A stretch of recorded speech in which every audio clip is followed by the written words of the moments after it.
হিজরতের রাত ছিল।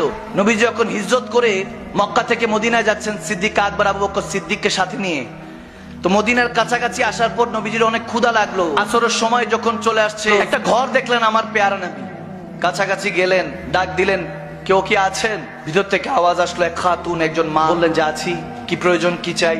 যখন আমার নবীজি একটু কাছাকাছি গেলেন, ওই মহিলা তাকিয়ে আছে আমার নবীজির চেহারা মুবারকের দিকে।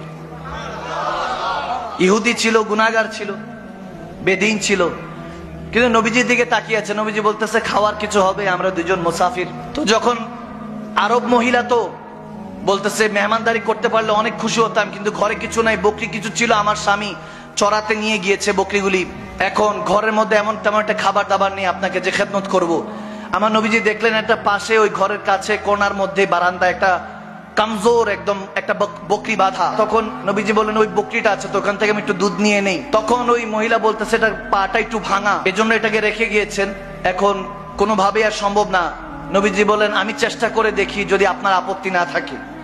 নবীজি গেলেন, আবু বকর সিদ্দিককে কাছে নিয়ে বললেন যে আবু বকর তুমি দুধ নিতে থাকো, আমি পশুটার গায়ের মধ্যে, বকরিটার মধ্যে হাত রাখছি। আমার নবী যখন দাস্ত মোবারক ওই পশুর উপরে পড়লো, সুবহান, হাদিসে এসেছে পাটা সাথে সাথে সোজা করে দাঁড়ালো, দাঁড়িয়ে সে প্রশস্ত করে দিল যাতে দুধটা নিতে সুবিধা হয়। হাদিসে এরকম এসেছে ওই ঘরে যতগুলি পাত্র ছিল সমস্ত পাত্রের মধ্যে দুধ টইটুম্বর হয়ে গিয়েছে, সুবহানাল্লাহ।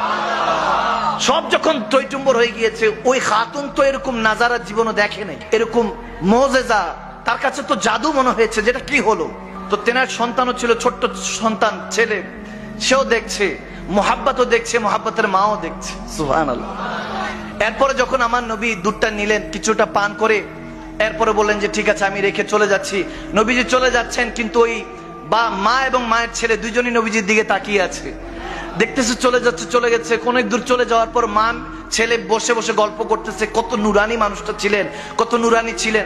এরপরে ওই মোহাব্বতের বাবা আসলো, আবু মোহাব্বত যখন আসলো, ভিতরে প্রবেশ করলেন, বকরি টকরি বাঁধলেন, বাঁধার পর যখন ভিতর প্রবেশ করলেন, বলতেছে কি ব্যাপার, একটা খুশবু পাইতেছি, এই খুশবু জীবনও পাইনি, একটা সুগন্ধি পাচ্ছি, স্মেল আমি কোথাও পাইনি, এরকম সুগন্ধি কোথা থেকে আসছে। তখন ওই খাতুন বলতে লাগলেন যে হে স্বামী, হে আমার প্রিয়তমা, আপনাকে কি বলবো, কে জানি একজন এসেছিলেন, কে জানি এসেছিলেন। মানুষের মতো চলতে, যত দূর থেকে দেখছি তত প্রেমে পড়ছি, যখন কাছে দেখেছি তখন আপন মনে হচ্ছিল, এত আপন মনে হচ্ছিল। দুইটা শব্দ বলে, দূর থেকে দেখছি তত তত ভালো লাগছে, খুবসুরত লাগছে, সুন্দর লাগছে, জামিল লাগছে, হাসান লাগছে, হাসিন লাগছে, কিন্তু যখন কাছে আসছেন তখন বেশি বেশি আপন মনে হচ্ছিল। মনে হচ্ছে এই আপন মানুষটার জন্য ওয়েট করছি এতদিন। বলে কি বলো, ওই মানুষটার সাথে আমার একটু দেখা করা দিবা না? আমি তো ছিলামই, আমাকে ডাক দিতা। বলতে উনি এমন কাজে, ওনাকে দেখতে দেখতে আমাদের সময় পার হয়ে গিয়েছে। যখন এরকম বলতেছে, কি চেহারার কথা বলবো, কি চোখ মোবারকের কথা বলবো, এরকম বলতে বলতে ছোট্ট বাচ্চাটা বলে উঠলো যে মা একটু ওই বকরির কথা বলবা না, বকরির সাথে কি করেছে?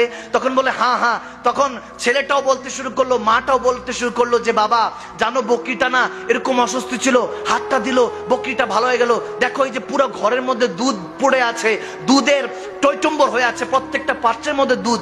তখন বলতেছে কি বলো, ওই মানুষটার সাথে একটু দেখা হওয়ার সুযোগ হলো না? যখন এরকম বলছে, উম্মে মোহাব্বত বলছে, ওনার নামই তো জানা হয় নাই। তখন একটা অবস্থায় তারা নিজেরা মিলে নাম দিতে লাগলেন। হাদিসে এসেছে মোবারক, বলে আমাদের ঘরে একজন মোবারক এসেছিলেন। কি এসেছেন? মোবারক এসেছেন। বলে মোবারক এসেছিলেন।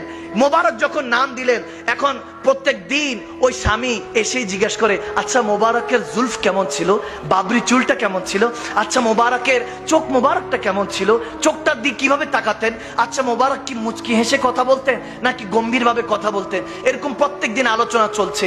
এখন প্রত্যেক দিন বলে যদি আবার আসে আমাকে ডাইকো। ওই স্বামীটা যখন বলছে তার স্ত্রীকে, আবার যদি আসে আমাকে একটু তলব করো, আমাকে খবর দিও।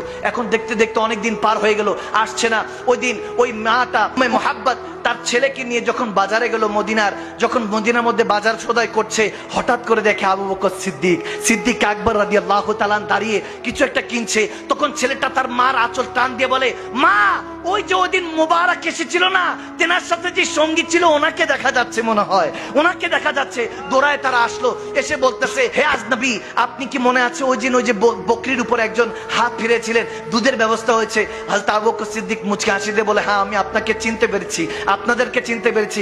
বাচ্চাটাকে আদর করে দিলেন, বলেন কি চাই? বলে ওই ওনাকে মোবারক কোথায়, মোবারকের সাথে দেখা করতে চাই। আবু বকর সিদ্দিক একটু স্ট্রেঞ্জ হলেন, অবাক হলেন, বলে মোবারক কে? হু ইজ মোবারক? মোবারকটা কে? আমার নবীর নাম যে তারা বসে বসে মোবারক দিয়ে রেখেছে, প্রিয়তমা দিয়ে রেখেছে, তারা তো আর জানা নেই। বলতেছে কোন মোবারক? বলে ওই যে উনি যে এসেছেন ওনার নাম তো আর জানা নেই, ওই যে জেনার চেহারা তো নুরানি। মুচকি হাসি দিয়ে সিদ্দিক আকবর বলতেছে হ্যাঁ ওনার নাম মুহাম্মদ মুস্তাফা সাল্লাল্লাহু তাআলা আলাইহি সাল্লাম। তিনি ইসলামের পয়গম্বর, তিনি আমাদের নেতা, আমাদের পয়গম্বর, আমাদের দয়াল নবী, রাহমাতুল আলামিন নবী, আল্লাহর হাবিব। যখন এই কথা বলছে, বলে আমরা যেতে চাই, দৌড়ায় মা ছেলে সিদ্দিক আকবরের সাথে আমার নবীর কদমে গেল। নবীর কদমে পড়ে তারা কালমা পড়ে মুসলমান হয়ে গেল। যখন মুসলমান হয়ে ঘরে ফিরছে, এখন বাবা আসলো, ওই স্বামীটা আসলো, এসে বলতেছে কি গো তোমার চেহারা দেখে এত নুরানি মনে হচ্ছে কেন? মনে হচ্ছে তিনি কি এসেছেন নাকি? তিনি কি এসেছেন? বলে না না তিনি আসেন নাই, বরং তেনাকে আমরা পেয়ে গিয়েছি, তেনাকে খুঁজে নিয়েছি। তিনি মদিনারই এক গলিতে থাকেন, অলি গলিতে থাকেন, মুস্তাফা নাম, তেনার নাম মুহাম্মদ। বলে কি বলো, আমাদের মোবারকের নাম মুহাম্মদ, নামটাও তো মোবারক, নামটাও তো মোবারক। বলতেছে সেই মোবারক মুহাম্মাদের কাছে যেতে চাই। তখন বলতেছে হ্যাঁ চলো চলো। ওই স্বামী তার স্ত্রীকে নিয়ে আবার গেলেন, গিয়ে আমার নবীর কাছে গিয়ে অঝরে চোখের পানি ছেড়ে দিলেন, বললেন ইয়া রাসূলুল্লাহ, ইয়া হাবিবাল্লাহ, আপনি আমাদের ঘরে এসেছিলেন, এরকম কেউ আসে নাই। হাদিস এসেছে ওই বকরি হযরত ওমরের খলিফার মধ্যে খেলাফতের পর্যন্ত ওই বকরি ছিল। যখন দুর্ভিক্ষ একটা সময় পড়েছিল, যখন কোথাও পানি পাওয়া যাচ্ছিল না, হযরত ওমর বলতেছেন ওই বকরি উম্মে ও মুহাব্বতের ঘর থেকে ওই বকরির দুধ মুসলমানদেরকে সাপ্লাই দেওয়া হয়েছে, মুসলমানদের ব্যবস্থা করা হয়েছে পান করার জন্য। ওই অবস্থা হয়েছে। এজন্য এটাই বলতে চাই, আগাজ দিতে চাই, আমরা যদি সেই নবীর উম্মত হতে যাই, সে তো ইহুদি ছিল, কলমা পড়ে তারা মুসলমান হয়েছে, আমরা তো রেডিমেড উম্মত। আমরা যদি নবীর নামে ফিদা হই, আল্লাহ আপনাকে বান্দা থেকে বন্ধু বানাতে দেরি হবে না। মালিক আরশ থেকে ডাক দিয়ে বলবে ওগো কামলিওয়ালা নবী, আপনি মদিনায় কি করছেন? যান যান, আজকে চট্টগ্রামের সীতাকুণ্ডের মধ্যে একটা মজলিস সাজানো হয়েছে। আজকে যখন তারা মুনাজাত দিয়ে ঘরে যাবে, দুনিয়ার চোখটা বন্ধ করতে দেরি হবে না, আমি রব্বে কারীম তার কিসমতের চোখটা খুলে দিব।